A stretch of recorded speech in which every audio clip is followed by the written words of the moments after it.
Good afternoon and welcome to the B2B CRO podcast. I am really fortunate to be joined by a female a female CRO leader today. I've had lots of my male counterparts on the podcast so far, but it's really nice to chat to you.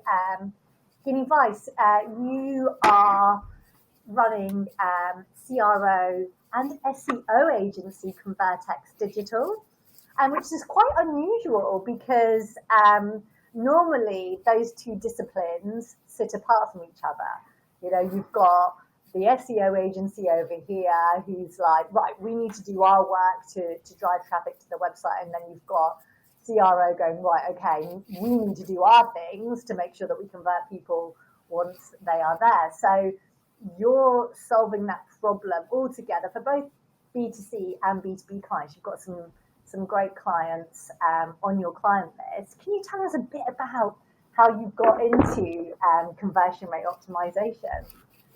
Yeah, of course. Well, thank you. First of all, thank you for having me. It's really exciting to actually be part of this podcast and kind of have a discussion.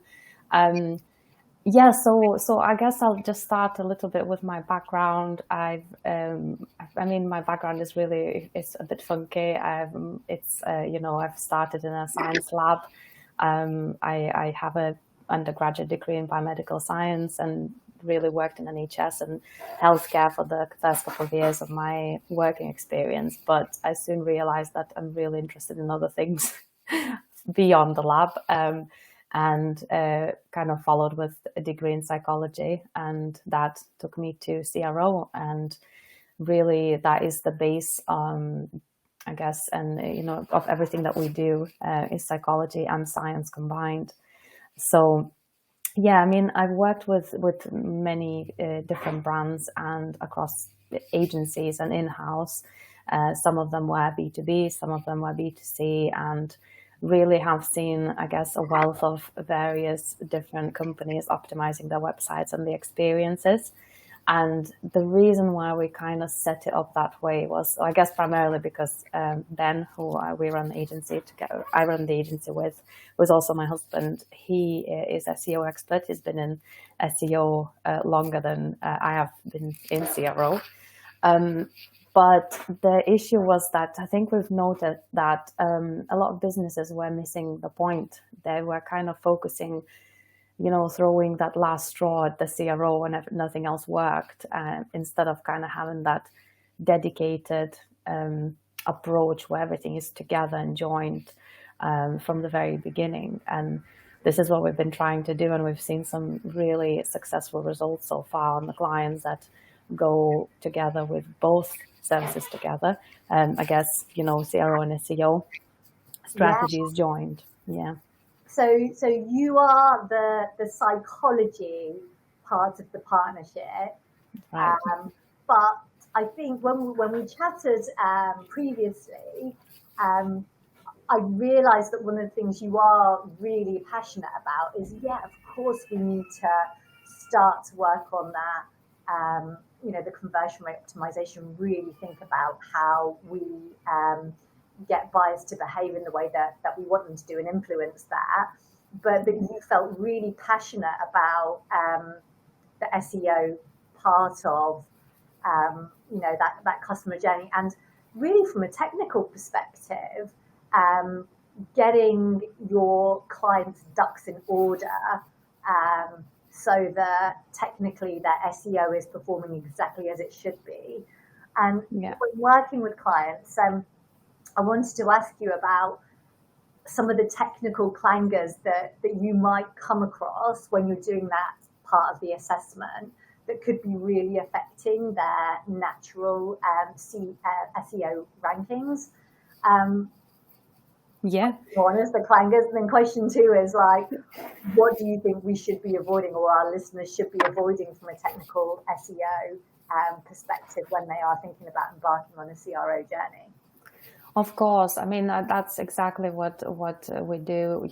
When we onboard clients and we kind of start that journey with them, we don't jump into CRO straight away. We really try and get the SEO at least kind of the key technical issues sorted. I mean, you don't always have those issues, but it's really important to look into the areas. So, we look into, I guess we always kind of start with looking through Search Console. We look into the site visibility in the search engines. Are they actually visible? We look at the core web vitals, like really important metrics.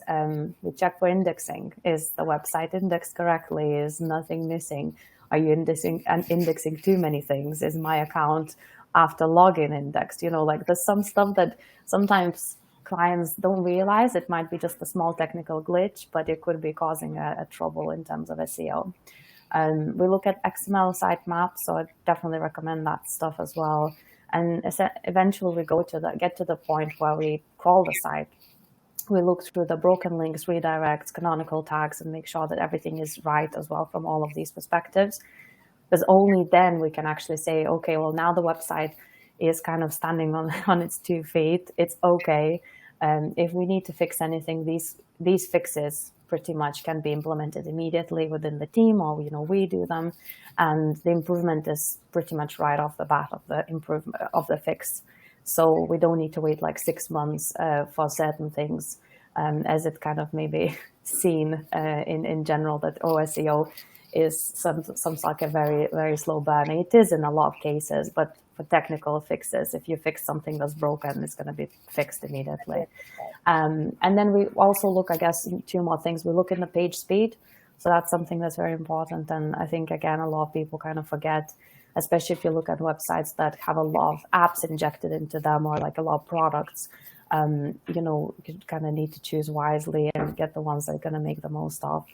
And then mobile optimization, which is kind of really important, regardless whether B2B, B2C, because users are now switching to mobile more and more, using on mobile more and more. And we want to make sure that journey is as smooth as possible. So that's kind of the very early stages to initiation of the project of any client, up to like confidence that we're kind of happy. I was going to ask you about because you mentioned about like things that you need to fix to like get the site as visible as possible. How do you do that and make sure you are focusing on visibility with the right audience? And I tell you, the reason why I'm asking this is because, one of the things that we talk a lot about with our customers is if you want to improve conversion, like you need to look at your overall site traffic first and go, who do we want to improve conversion with? Yeah. Because, depending on if you've got like a really content-rich site that has lots of thought leadership, you might be getting lots and lots of traffic, but that's never going to convert. Yeah. So how do you take that into account from an SEO perspective to make sure that, okay, yeah, we're visible, but we're focusing our energies on being visible with the right people? Like, for example, there's key geographies that we don't like and we don't want to focus our energies there, or we don't want to attract lots of visitors to these pages because there are no good products. Like, how do you do that? Well, that's a very good question, actually. And I think it does happen more often than not that we end up having a bunch of traffic going to a page that is completely, usually it's a blog page. It's usually just information. Nobody knows why it's ranking, why it's number one on, it's like, why is this happening? But 90% of traffic is there. And I think at that point, this is why we kind of really, it's good to have the CRO and SEO together, because as much as I'm not optimizing from CRO perspective, we're not running an experiment, but we consult on that together. So essentially what we look into is we start trying to understand the customers. Who are they? We try and segment them. And at this point, it's really important to understand whether the people who come to these pages that get a load of traffic, even if I take an example of a blog page, on a website that's just B2B, and it's just loads of content, loads of information, but I don't know, you get 3 conversions a month from that page, which is like incredibly low. And are we ever going to fix it? Is this something that's just technical, and we can just fix like a click of a finger, or is it something more related to the audience and the intent behind it? And a lot of the times it will be the audience. It will be the fact that people are landing there just because they're trying to find an answer or solve a problem, but that problem is solved within reading that content and they don't necessarily need anything else. So that is the point where we switch the gears a little bit and we try and think, okay, well, if this is the reason for it, then we need to understand whether we can provide them with anything at all. Any support, guidance, consulting, it doesn't necessarily have to be a product, but it could be something that you could still support the customer on, even if they are not necessarily in that buying phase or journey where they would be very actively looking for like a person to guide them through something that they're going through and they needed help on. So at that point, we definitely kind of try to integrate the kind of the psychology as well into SEO too. And we don't just kind of assume that everybody who lands on blog page is going to be a perfect consumer for that brand and they're going to convert. And if it's not converting, we're doing a bad job. So definitely not. Well, yeah, I think that's the point, isn't it? Because you, and this is again one of the things that we talk about a lot is like, we should find out where the right traffic is going, where those people that are going to be really rich for you in terms of revenue are going, and focus our energies on getting more of those. And then, so then your CRO efforts aren't penalized by the fact that, okay, let's say you've got 1% conversion, but actually that's because 50% of your traffic is going to this blog page that doesn't convert. You get your benchmarks right at the beginning and go, well, we're going to take that out of the mix and we're going to focus our energies on increasing conversion here. Yeah, that's right. Absolutely. We definitely go with that approach. And I think so far it's been kind of successful and I think it's mostly effective rather than kind of spread too thin across everything. And having focus areas, and a lot of, if you think about some businesses that are potentially B2B and local, they will also have some local pages which might not necessarily rank so well. So that's always a good opportunity to improve the rankings, improve the pages, and the quality of the content comes through those pages. So that's another thing to, I guess, to think about when you're at that early stage. Yeah.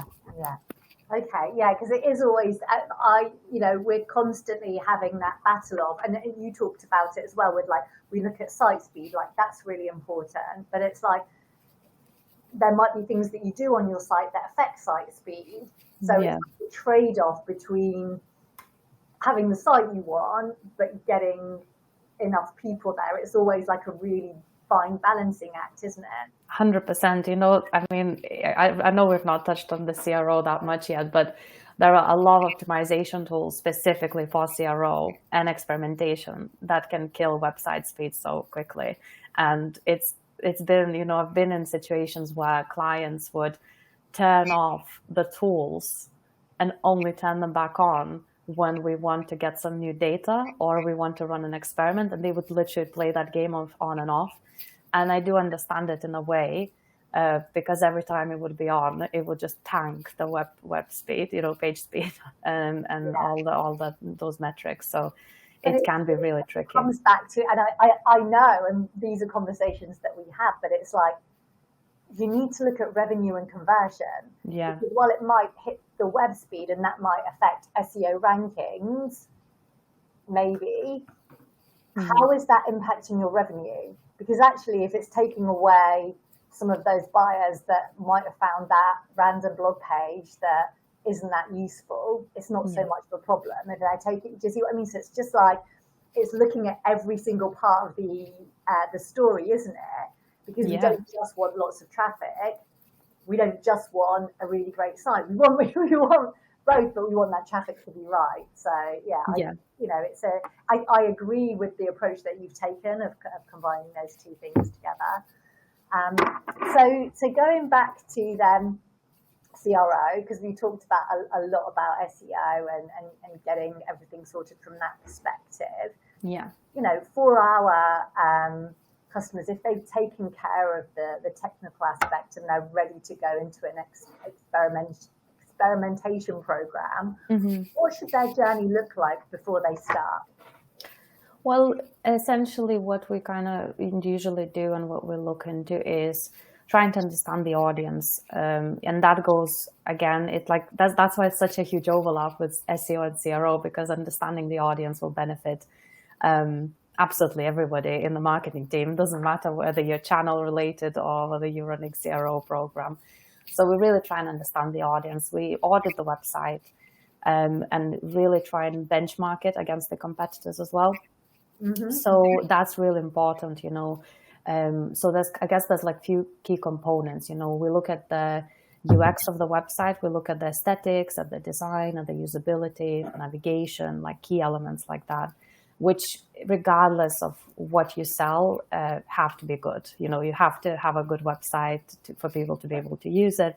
And we kind of try and make sure that we provide the clients the recommendations that are literally can be implemented or can be tested as soon as possible. So kind of that's the next stage, is really digging into that experience much deeper and trying to build out the customer segments as well, based on, some pages will be used. There'll be certain pages that on the websites that may be templates. However, they might be used differently purely because of who lands on those pages. So, certain blog or certain sales page versus another sales page. So we don't necessarily say that, everything is the same across everything, but we really try and segment it out as much as possible. And really, I guess at that early stage for CRO, it's really important to set the KPIs and the success metrics. How we're going to measure that success, Is it going to be conversion rate? Is it going to be signups? Is it going to be form completions, form starts, you name it, calls from mobile phones? There's so many different things that could be measured. And to be fair, each business has a very specific metric that they measure their success with. So we're really trying to align with that. And that's, again, super important from the early stages of, I guess, when you're ready to jump into CRO, to establish those. And then we look into things like funnel optimization as well. That's super important. So obviously it depends on the website, but even some forms can be quite lengthy, and that funnel could be quite deep. And then some websites will even have multiple funnels, based on, again, customer segmentation and the type of customer. Some people only need to be asked a couple of questions and they can be going through the form and complete it. And then others might need to go through like 10-stage form, which can get really complicated and confusing. And then it's kind of really our job to work out the best solution to make it as optimal as possible for the user, but then still get the information that the business might need. Because especially in B2B, and you will know that it's a lot, we usually need quite a lot of information, or quite specific information. We cannot just say, just make that field not required, because that is actually required. Yeah. So in that instance, it's quite specific, while in e-commerce, a lot of times we can just say, as long as they paid for it, it's okay. Yeah. So, so it is, so it is a little bit different in that instance. So yeah, I would say that would be kind of the very beginning and the start of it all. Yeah. And so you mentioned about like benchmarking and like conversion metrics. So you're going and you're saying, like day dot, before we're doing anything, these are what the metrics look like. Mm-hmm. You talked about like quite a major metric of like, orders or like sales, form fills. Mm-hmm. Those aren't always something that happens, like, depends if it's particularly in B2B, for example, like you're not going to all of a sudden run your experiment and you're going to see hundreds and hundreds of those happen. What are the softer things that customers can start to measure that show positive intent? Mm-hmm. Because of course we all want to say how many users did we get, but the reality is that does, that's the end part of the journey. Well, it isn't the end, it's the start of the journey into sales, and the end is revenue. Yeah. What are the softer things that you encourage your clients to measure? That's actually a really good question, and probably one of the most important things to establish, as much as we establish everything else at the very beginning. It's really important to have a list of micro conversions settled, just because like you said, we sometimes could be sitting there for 10 days and we could get one conversion, one full true conversion, and we could get maybe 150 micro conversions.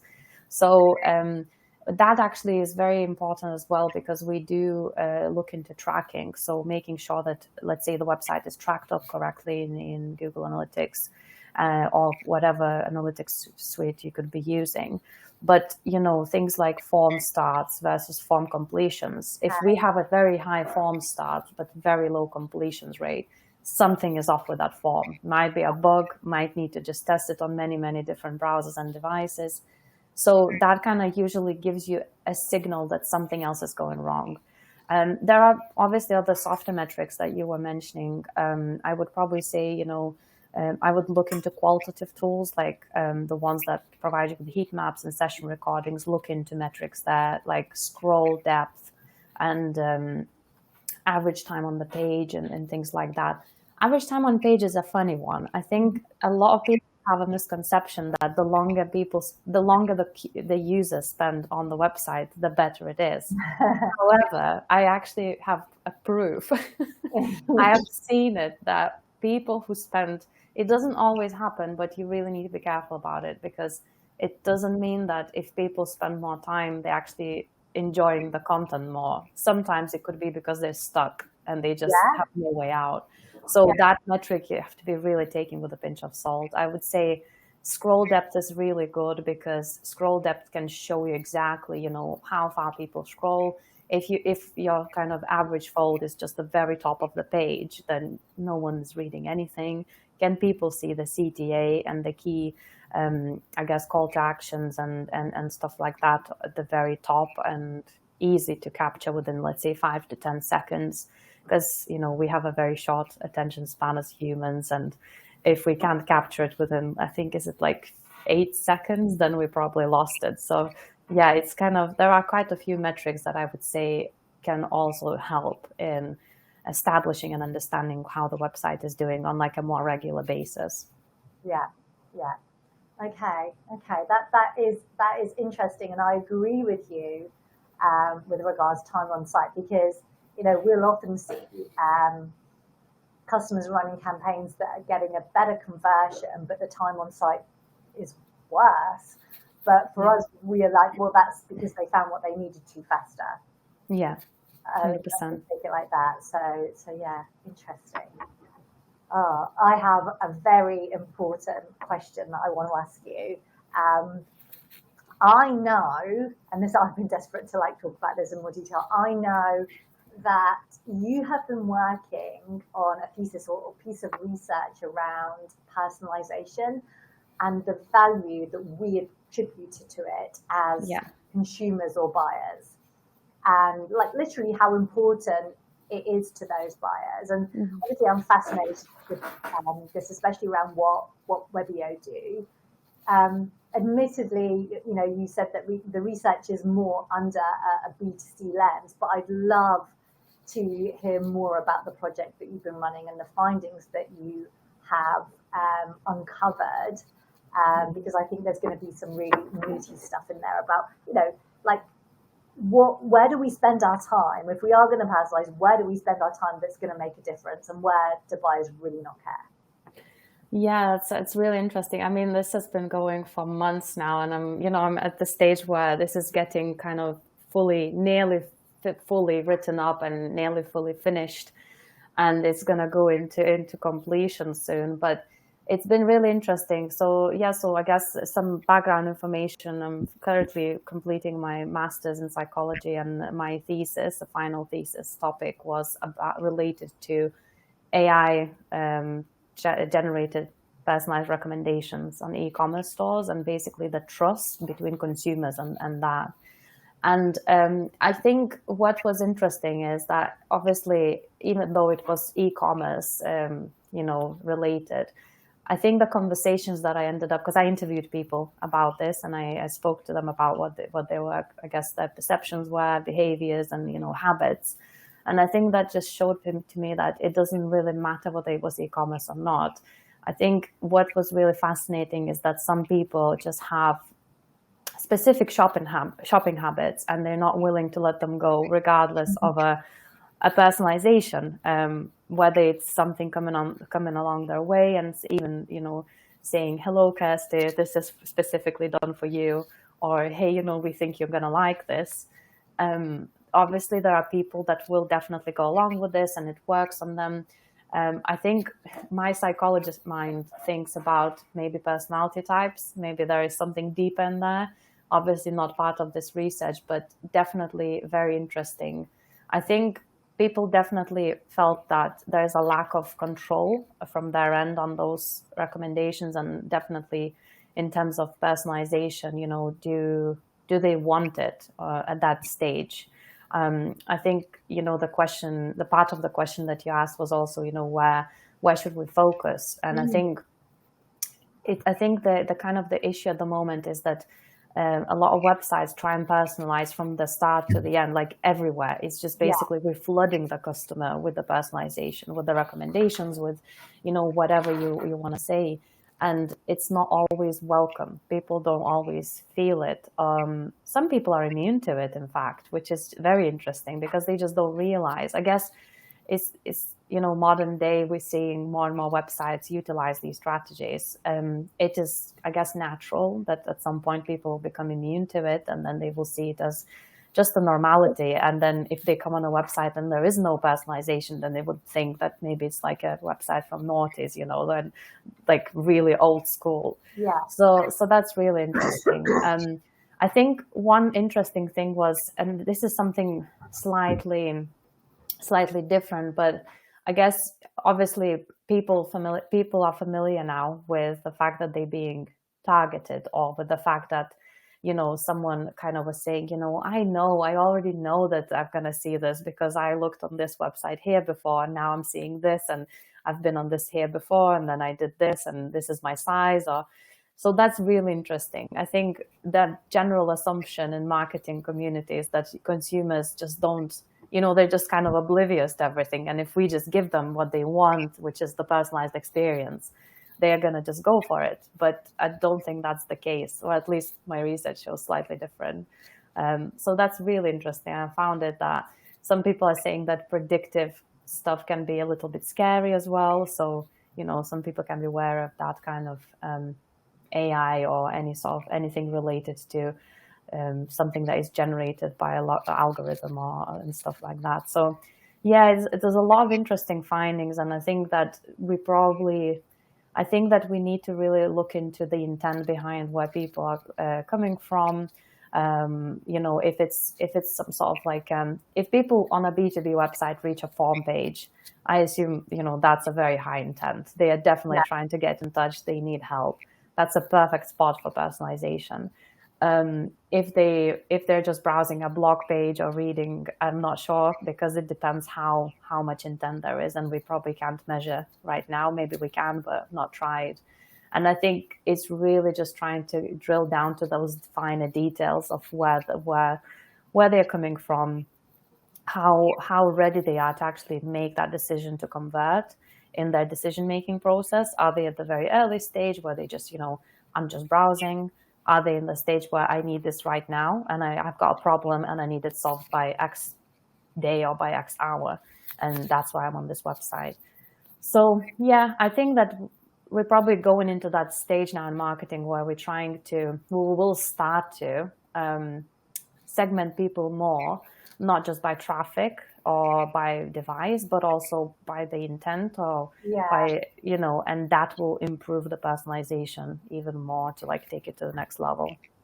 Yeah, I think you know, it's interesting, like what you mentioned about like mentioning like putting someone's name in there. I think we're immune to that. It doesn't really make that much difference to us. But you touched on recommendations, and again, from like a business to consumer perspective,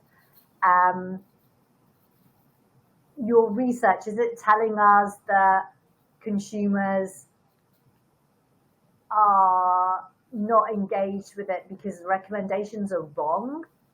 Is that what you're hearing? Some of them, because I think there's like a pattern that for general population, the recommendations aren't always a match. because they will be coming up to everybody or majority of the people on the site, let's say, but not everybody will be signed in. A lot of times we need people to be signed into their account or to be able to get like the most accurate recommendations, which, you know, not everyone will have an account or will be signed in. So that immediately there's immediate problem there, because you might end up, I mean, I think, you know, sometimes you might be shopping for, I don't know, like a bike and see something that is another bike as a recommendation instead of all the accessories that you might need with a bike. And I think that was one of the examples from my interviews where, you know, someone was saying that they were very frustrated with the fact that they added the bike to cart, and then they wanted all the accessories to go with it, all the cleaning things, all the fancy things, but they kept getting offered another bike, and it was just super frustrating. So it can go both ways, I think. But most important, I think sometimes they are not matching, and that can create slight kind of, you know, confusion, frustration. But again, equally, I did have some really positive feedback for people who felt like, you know, especially I think it also goes back to the brand, I guess, loyalty slightly, because some people who are more loyal to specific brands, or if they already have positive thoughts about the brand, they will be, even if they see something wrong, they'll just think, oh, it's a one-off. While if you go on a website that you've never been on, and if you see something that doesn't fit you, you'll be like, oh, how dare they? So it really, really depends on the situation as well, because there's a lot of different factors that are kind of going into that process, kind of not just browsing, but also the situation where you're at, who's around you, and whether you're buying or not. Yeah. And I think what you just described there is like it is about the journey, isn't it? So if like you said, I've put the bike in my car, I've decided that, I've made my decision, like I don't want to see more bikes. And actually, in some ways, you're harming the conversion by showing them other options because they're already there with that. Yeah. I think if I put that under a B2B lens, it's similar to, you know, seeing like we know that person has already had a demo. When they go back to the site next time, they don't want to see a big CTA with book a demo. They want to see some content that's going to help them, you know, on the next part of their journey. So it's I think what the way you're describing it is like, if it's just basic name stuff, I'm oblivious to it. I actually get more annoyed when you get it wrong because you don't know enough about me. Yeah. So if you get it, if you don't understand the stage I'm at or what I'm interested in, then it isn't going to help. Yeah, 100%. Yeah, definitely. Oh, well, you do have to share like the research when it's finished. I'm sure we can put together a really good paper or ebook off the back of it that could also help you guys in terms of generating some opportunities with new clients. But it's so good to talk to you, Ginny. Really, really nice. And I hope you have a great rest of your day. Thank you so much. It was lovely to chat to you. And always. Thank you so much.